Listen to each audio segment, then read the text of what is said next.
السلام عليكم ورحمة الله وبركاته. أشهد أن لا إله إلا الله وحده لا شريك له. أشهد أن لا إله إلا الله وحده لا شريك له وأشهد أن محمدا عبده ورسوله. أما بعد فأعوذ بالله من الشيطان الرجيم. بسم الله الرحمن الرحيم.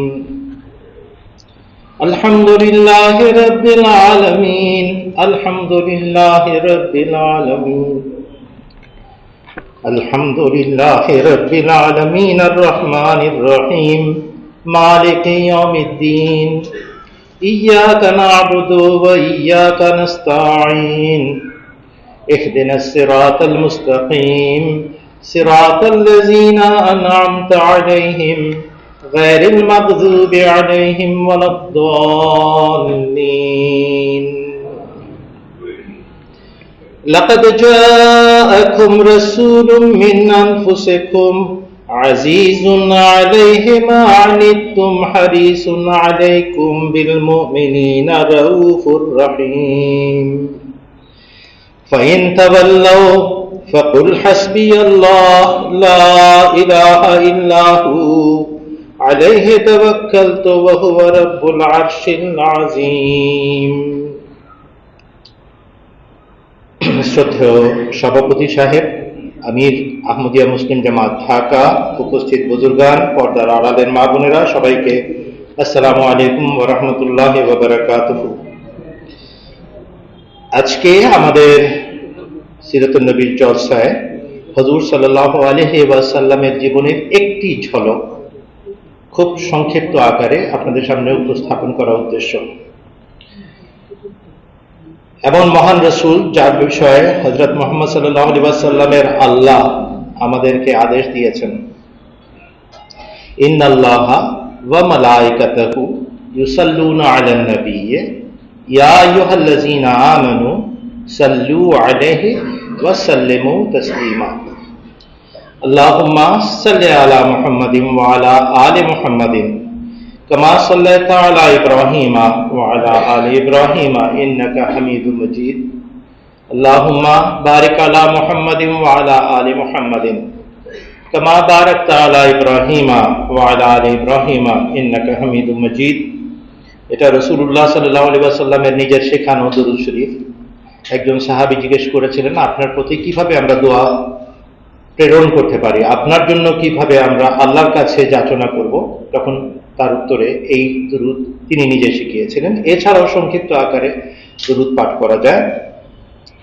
আমি একটা ভাঙাচুরা আরবিতে নিজের একটা দোয়া বানিয়েছি। আমি জানি না আল্লাহর কাছে এটার স্থান পাবে কিনা, কিন্তু আমি দোয়া করি, আল্লাহুম্মা জাআলনা মিন আলে মুহাম্মাদিন। হে আল্লাহ, কোনো আমল নাই, কোনো যোগ্যতা নাই, কিন্তু একটা আবদার আছে, একটা দাবি আছে রাসূলুল্লাহ সাল্লাল্লাহু আলাইহি ওয়াসাল্লামের ভালোবাসায়। আর সেটা হচ্ছে আল্লাহুম্মা জাআলনা মিন আলে মুহাম্মাদিন। আমাদেরকে শত সহস্র অগণিত ত্রুটি বিচ্যুতি দোষ দুর্বলতা সত্ত্বেও তোমার দৃষ্টিতে হযরত মুহাম্মদ সাল্লাল্লাহু আলাইহি ওয়াসাল্লামের আধ্যাত্মিক বংশধর হিসাবে পরিগণ্য করো। আল্লাহুম্মা জাআলনা মিন আলি মুহাম্মাদিন ওয়া তাকাব্বালনা ওয়া তাকাব্বাল মিন্না ইন্নাকা আনতাস সামিউল আলিম। এবং আমাদেরকেও গ্রহণ করো এবং আমাদের পক্ষ থেকে কৃত দোয়া এবং কুরবানিগুলোকেও গ্রহণ করো, কেননা তুমি সর্বশ্রোতা, সর্বজ্ঞানী। সম্মানিত সুধী, সূরা তওবার শেষের দুটি আয়াত তেলাওয়াত করা হয়েছিল, অনুবাদ শুনিয়ে দিই। আল্লাহ তাআলা বলছেন, লাকাদ জাআকুম রাসূলুম মিন আনফুসিকুম আজিজুন আলাইহি মা আনিতুম হারিসুন আলাইকুম বিল মুমিনিনা রাউফুর রহিম। নিশ্চয়ই তোমাদেরই মাঝ থেকে এক রাসূল তোমাদের কাছে এসেছে। আল্লাহ বলছেন, তোমাদের কষ্টে নিপতিত হওয়া তার কাছে অসহনীয়। আজিজুন আলাইহি মা আনিতুম, তোমাদের কষ্ট তার জন্য অসহ্য। হারিসুন আলাইকুম, এবং তোমাদের কল্যাণ সাধনে সে ব্যাকুল। হারিসুন আলাইকুম, তোমাদের কল্যাণ লাভের ক্ষেত্রে সে ব্যাকুল। তোমরা আল্লাহর পক্ষ থেকে যে কল্যাণই লাভ করো সেটার জন্য সে সবসময় লালায়িত থাকে, যেন আল্লাহর সাথে তোমাদের সম্পর্ক হয় এবং আল্লাহর কাছ থেকে তোমরা নিতে পারো। কিংবা জাগতিক কোনো উন্নতিও তোমরা যদি লাভ করো, এটাতেও তিনি ভীষণ আনন্দিত। এই দৃশ্য দেখার জন্য তিনি লালায়িত। হারিসুন আলাইকুম বিল মুমিনিনা রাউফুর রহিম। আর মুমিনদের প্রতি তার আচরণ হচ্ছে তিনি মূর্তিমান, মমতাশীল অস্তিত্ব, রহিম বারবার কৃপাকারী এক মহান সত্তা। এটা কিন্তু আল্লাহর গুণ, আর রউফ আর রহিম। কিন্তু আলিফ লাম বাদ দিয়ে আল্লাহ তাআলা এই দুটো গুণবাচক নাম হযরত আকদাস মুহাম্মদ রাসূলুল্লাহ সাল্লাল্লাহু আলাইহি ওয়াসাল্লামের জন্য ব্যবহার করেছেন সূরা তওবার আয়াত নম্বর 128। এরপরে এই সর্বোচ্চ প্রশংসা বা চরম পরম প্রশংসা গাওয়ার পর আল্লাহ বলছেন ফাইন তাওয়াল্লাউ ফাকুল হাসবিয়াল্লাহ। হে মুহাম্মদ সাল্লাল্লাহু আলাইহি ওয়াসাল্লাম, তোমার মতো এক উজ্জ্বল নক্ষত্র দেখার পরও যারা অন্ধ সাজে বা দেখেও না দেখার ভান করে বা মুখ ফিরিয়ে নেয়, ফাকুল হাসবিয়াল্লাহ, তখন তুমি ঘোষণা দিয়ে বলো আল্লাহ আমার জন্য যথেষ্ট, আল্লাহই আমার জন্য যথেষ্ট। লা ইলাহা ইল্লাহু, তিনি ছাড়া অন্য কোনো উপাস্য নেই। আলাইহি তাওয়াক্কালতু, আমি একমাত্র তার প্রতি ভরসা করেছি। ওয়া হুয়া রাব্বুল আরশিল আযীম, এবং তিনি মহান আরশের অধিপতি। এইখানে হযরত সাল্লাল্লাহু আলাইহি ওয়াসাল্লামের নরম মন এবং সদাচরণ এবং তাদের উন্নতি দেখার জন্য তার লালসা এর উল্লেখ আছে। আজকের সময় সংক্ষিপ্ত, শুধু এক ঝলক উপস্থাপন করছি। আমরা অনেক ঘটনা জানি হুজুর সাল্লাল্লাহু আলাইহি ওয়াসাল্লামের, কিন্তু যেগুলো সাধারণত উচ্চারিত হয় না তার মধ্যে থেকে দুটো। হযরত আনাস বিন মালিক রাদিয়াল্লাহু আনহু, বিশিষ্ট সাহাবী, ছোট্ট বয়সে, খুব সম্ভব 10 বছর বয়স ছিল যখন হিজরত করেছিলেন হুজুর সাল্লাল্লাহু আলাইহি ওয়াসাল্লাম। তার মা উম্মে সুলাইম রাদিয়াল্লাহু আনহা নিয়ে আসেন তার ছেলেকে হুজুর সাল্লাল্লাহু আলাইহি ওয়াসাল্লামের কাছে অর্পণ করে বলেন, হুজুর, আমার পক্ষ থেকে এই ছেলে আপনাকে দিয়ে গেলাম, আপনার সেবা শুশ্রূষা করবে। সেই হযরত আনাস বিন মালিক রাদিয়াল্লাহু আনহু তখন থেকে হুজুর সাল্লাল্লাহু আলাইহি ওয়াসাল্লামের কাছে থাকলেন। সেবা আর কি করছেন, হুজুর সাল্লাল্লাহু আলাইহি ওয়াসাল্লামই তার সেবা যত্ন করতেন, আর ইনি তার আদরে যত্নে লালিত পালিত হয়েছেন। তার একটা বর্ণনা থেকেও বোঝা যায় হুজুর সাল্লাল্লাহু আলাইহি ওয়াসাল্লাম কেমন ব্যক্তিত্ব ছিলেন। হযরত আনাস বলছেন, আমি 11 বছর হুজুর সাল্লাল্লাহু আলাইহি ওয়াসাল্লামের সেবার সৌভাগ্য লাভ করেছি হিজরতের পরে। এই 10-11 বছরের সময়ে হুজুর সাল্লাল্লাহু আলাইহি ওয়াসাল্লাম আমাকে কখনো ধমক দিয়ে কথা বলেননি, এই কাজ তুমি কেন করলে, বা এই কাজ যা আমি তোমাকে দিয়েছিলাম কেন করলে না। এই যে একটা সারাংশ টেনেছেন হযরত আনাস বিন মালিক রাদিয়াল্লাহু আনহু, এটা দ্বারা হুজুর সাল্লাল্লাহু আলাইহি ওয়াসাল্লামের একটি দিক উন্মোচিত হয়, ছোট শিশুদের প্রতি তার আচরণ, সেবকদের প্রতি তার নম্রতা এবং আচরণগত দোষ ত্রুটি দুর্বলতার দিকে ক্ষমার সুন্দর দৃষ্টি নিক্ষেপ করা। সেই একই হযরত আনাস বিন মালিক রাদিয়াল্লাহু আনহু বর্ণনা করছেন, ক্বালা আন্নান নবী সাল্লাল্লাহু আলাইহি ওয়াসাল্লাম ক্বালা আল্লাহুম্মা আহয়িনি মিসকিনান ওয়াহশুরনি ফি জুমরাতিল মাসাকিন। হুজুর সাল্লাল্লাহু আলাইহি ওয়াসাল্লাম দোয়া করতেন, হে আল্লাহ, আমাকে দরিদ্র অবস্থায় জীবিত রেখো এবং দরিদ্র অবস্থায় মৃত্যু দিও, আর পরকালে পুনরুত্থান করো আমার দরিদ্রদের মাঝে, হত দরিদ্রদের মাঝে। আহিনি মিসকিনান, আমাকে জীবন দিও মিসকিন হিসাবে, অর্থাৎ দরিদ্র অবস্থায়। ওয়াহশুরনি ফি জুমরাতিল মাসাকিন, মৃত্যু দিও মিসকিন অবস্থায় এবং পুনরুত্থান ঘটিও দরিদ্রদের মাঝে। ফাকালাত আয়েশা তো লিমা ইয়া রাসূলুল্লাহ, হযরত আয়েশা সিদ্দিকা রাদিয়াল্লাহু আনহা ভীষণ বিদুষী মহিলা ছিলেন। তিনি একটা কথাও না শিখে ছাড়তেন না। যেই না শুনেছেন হুজুর সাল্লাল্লাহু আলাইহি ওয়াসাল্লাম এই দোয়াটা করেছেন, জিজ্ঞেস করলেন এই দোয়া কেন। ক্বালা ইন্নাহুম ইয়াদখুলুনাল জান্নাতা ক্বাবলা আগনিয়াইহিম বি40 খরিফান। এক মৌসুমে এক উট যত পথ অতিক্রম করতে পারে, বাংলাদেশের হিসাবে 60 দিনে যতটা পথ অতিক্রম করতে পারে, এরকম 40টা মৌসুম পার করলে একটি উট যত দীর্ঘ পথ পাড়ি দিতে পারে, এই দূরত্ব যদি মাথায় রেখে বুঝতে পারো তাহলে মাথায় রেখে শুনো, ধনীদের চেয়ে দরিদ্ররা এত আগে জান্নাতে প্রবেশ করে যাবে। সাদামাটা অনুবাদ করলে 40 বছর আগে। এই বছর আর সময়ের নির্ধারণ এটা শুধু একটা বিষয়ের বহিঃপ্রকাশ আর কিছু না, একটা অভিব্যক্তি। অনেক আগে প্রবেশ করবে, তাদের হিসাব খুব সহজ, কিন্তু ধনীদের হিসাব অনেক কঠিন। আমি হিসাব সহজ চাই, এই জন্য আমি দোয়াটা করি। এই একই হযরত আয়েশা সিদ্দিকা রাদিয়াল্লাহু আনহার প্রশ্ন ছিল, ওই যে আজকে আমরা জুমার নামাজ পড়ছিলাম না, ওই যে জুমার নামাজের শেষে একটা আয়াত তেলাওয়াত করেন ইমাম সাহেব, খতিব সাহেব, কি আয়াতটা? ইন্না আলাইনা সুম্মা ইন্না আলাইনা হিসাবাহুম।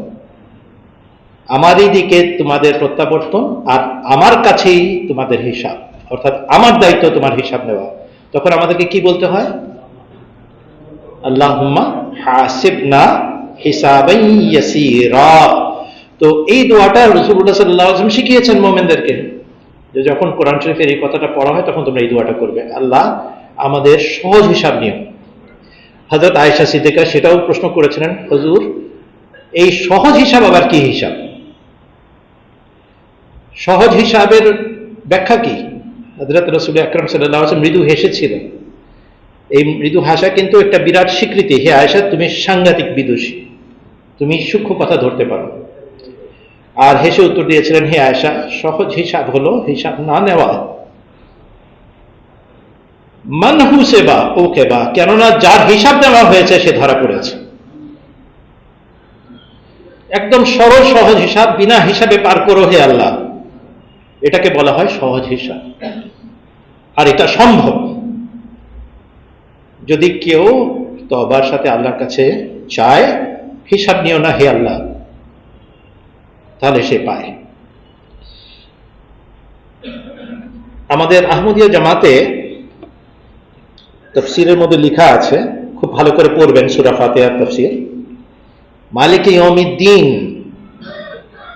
তিনি বিচার দিবসের বিচারক্ষণের মালিক, তিনি কোনো বিচারক নন। বিচার এবং আইন বিধান সবকিছু তার আওতাভুক্ত, তার অধীনস্থ, তার সৃষ্টি, তার মালিকানাধীন। অতএব তিনি চাইলে কাউকে বিনা হিসাবে পার করতে পারেন, কাউকে চাইলে হিসাব করিয়ে যোগ্য বিচার এবং রায় দিয়ে সংশোধনের মাধ্যমে পার করতে পারেন। এটা আমাদের জামাতের তাফসীরে ভরা ভরা পাবেন। এবং এই একই বাক্যে মালিক ইয়াউমিদ্দিন যে আমরা আল্লাহ তাআলার গুণবাচক নাম উচ্চারণ করি, এর ভিতরে ভীষণ আশার বাণীও শোনানো হয়েছে, ভীষণ ভয়ও দেখানো হয়েছে, সাবধান, সবচেয়ে পবিত্র অস্তিত্বের সামনে উপস্থিত হবে, গায়ে সামান্য ময়লা থাকলেও কিন্তু উনি বলতে পারেন এটা আমার বান্দা না, ময়লা আমার বান্দা হতে পারে না। আবার মালিক তিনি চাইলে তিনি ছেড়েও দিতে পারেন, আমার পবিত্রতার দোহাই দিয়ে দোয়া করেছে, যাও যেতে দেবে। এটা উভয় দিকেই ইঙ্গিত করছে। আরো অনেক সূক্ষ্ম ব্যাখ্যা আছে, আজকে সিরাতুন নবীর জলসা লম্বা করার সুযোগ নাই, কিন্তু পড়েন। হযরত খলিফাতুল মসিহ সানি রাদিয়াল্লাহু আনহু একটা অদ্ভুত চমৎকার ব্যাখ্যা দিয়েছেন, যেটা আমরা সাধারণত পড়ি না, বুঝি না, আলোচনা করি না। বলবো, মালিক ইয়াউমিদ্দিন, তিনি ধর্মজগতের মালিক। যখন আল্লাহর পক্ষ থেকে ধর্ম সংশোধনের জন্য বা ধর্ম প্রবর্তনের জন্য বা ধর্মের সংস্কার সাধনের জন্য কোন মহাপুরুষ আগমন করেন, তখন তার মালিকানা প্রকাশ পায়। তিনি ধর্মজগতের মালিক। যখন ধর্মযুগের অবতারণা করেন তখন তিনি বিকশিত হন, প্রকাশিত হন অনেক বেশি। আর যখন জালালাত, গুমরাহি, পথভ্রষ্টতা, অন্ধকার ছেয়ে যায়, এমন মনে হয় যে এই জগতের কোনো মালিক নাই। এজন্য সাহাবীদের যুগ স্বর্ণযুগ। দোয়া করেছেন, নিদর্শন দেখেছেন, অদৃশ্য আল্লাহ তাদের কাছে দৃশ্যমান হয়েছেন। তাদের সৌভাগ্য অনেক বড়।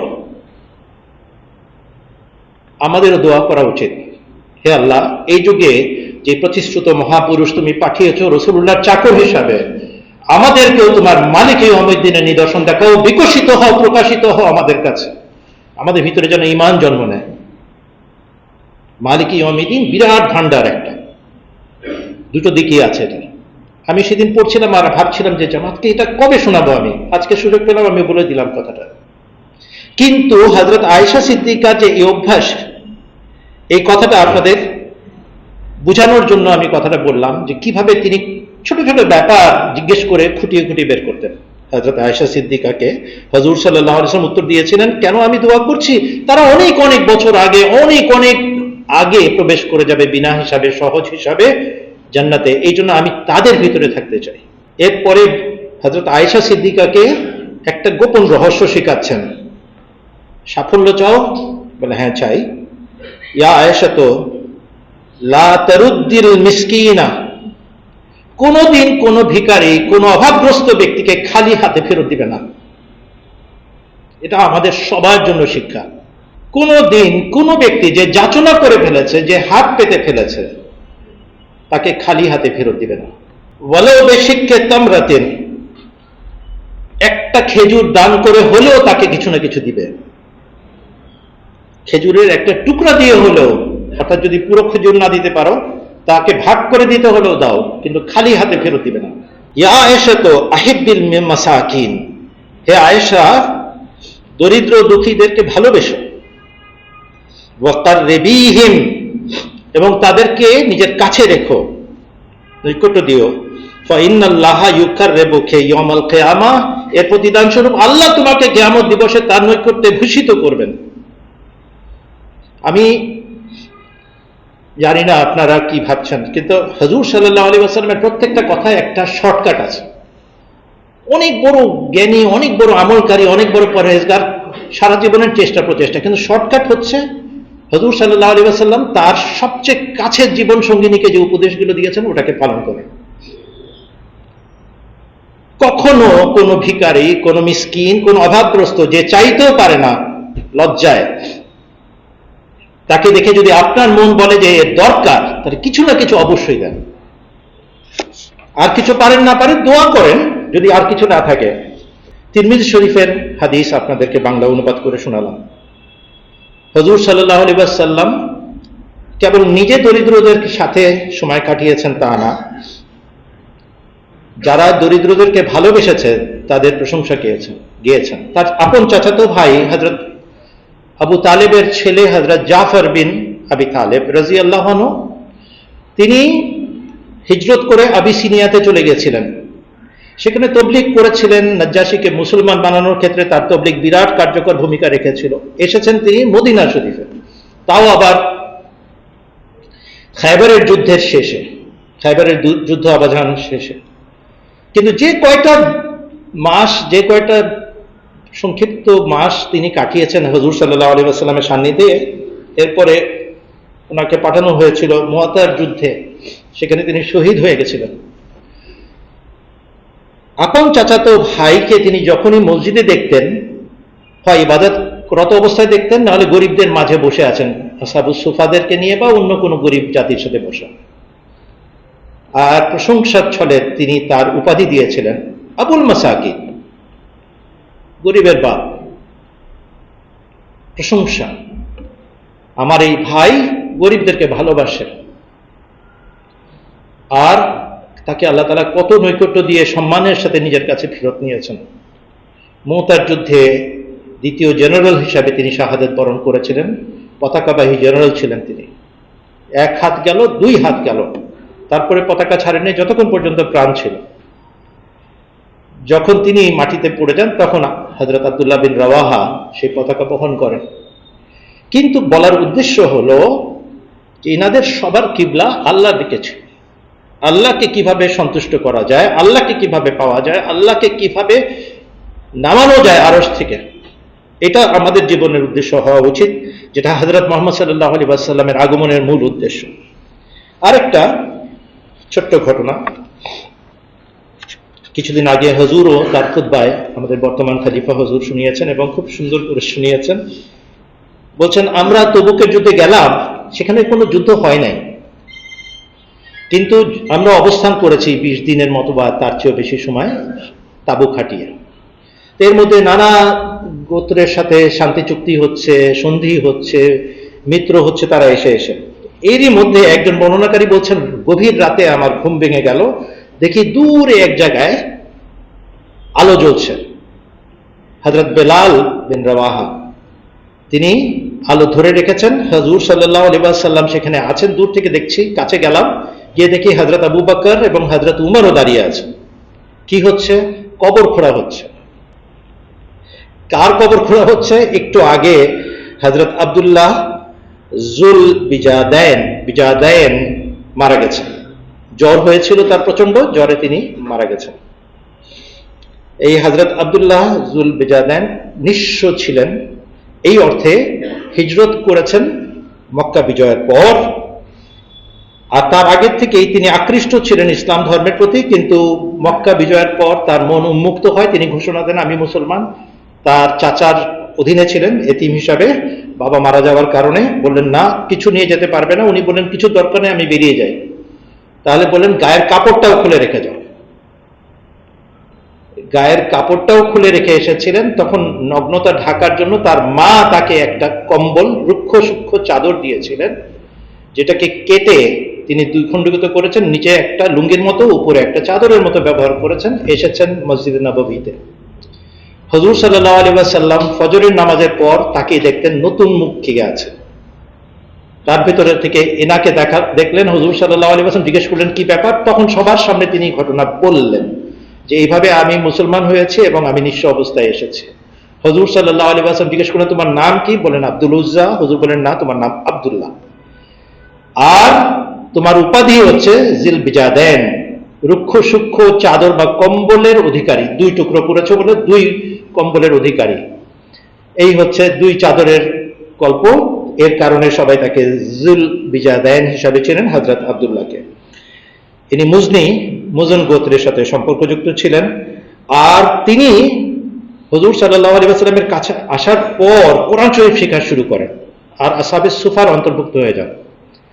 আর এত তার শখ ছিল কোরআন পড়ার, মুখস্থ করার, উচ্চ স্বরে তিনি কোরআন পড়তেন। হযরত উমর বিরক্ত হয়ে গেছে।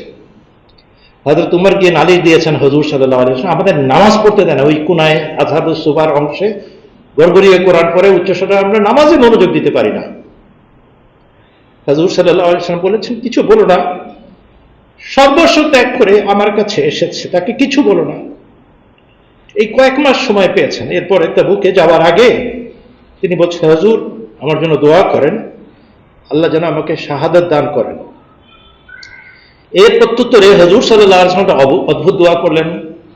আর দোয়া করলেন এই ভাষায়, হে আল্লাহ, কাফেরদের কাছে এর রক্ত হারাম করে দাও, কাফেরদের হাতে যেন সে মারা না পড়ে। তখন হযরত আব্দুল্লাহ জুল বিজাদাইন বলেন, হুজুর আমি এটা চাই নাই, আমি শাহাদাতের আকাঙ্ক্ষী। তখন তিনি বললেন, শাহাদাতের আকাঙ্ক্ষা নিয়ে জিহাদের মাঠে যদি তুমি স্বাভাবিকভাবে শয্যায় বিছানায় মারা যাও, তুমি শহীদ। যুদ্ধরত অবস্থায় যদি ঘোড়ার বা আরোহণের বা বাহনের উপর থেকে পড়ে ঘাড় মোটকে মারা যাও, তুমি শহীদ। শাহাদাতের অনেক প্রকার ভেদ আছে। এটা সারাংশ হচ্ছে, শাহাদাতের নিয়ত নিয়ে জীবন কাটিয়ে যে ব্যক্তি স্বাভাবিক মৃত্যুবরণ করে, আল্লাহর কাছে সেও শাহাদাত পেতে পারে। ও বলেছেন, যদি তোমার জ্বর হয় আর জ্বরে আক্রান্ত হয়ে তুমি জিহাদের মাঠে মারা যাও, সেখানেও তুমি শহীদ। তবুকের যুদ্ধে গেলেন, আর সেখানে কোনো যুদ্ধ হয়নি। আর সেই যে অবস্থান কাল, তারই এক রাতে তার সাংঘাতিক প্রচন্ড জ্বর হয় এবং কিছুক্ষণের মধ্যে তিনি মারা যান, দীর্ঘায়িত হয় না। হুজুর সাল্লাল্লাহু আলাইহি ওয়াসাল্লাম গভীর রাতে তাকে দাফনের ব্যবস্থা করছেন নিজে দাঁড়িয়ে থেকে।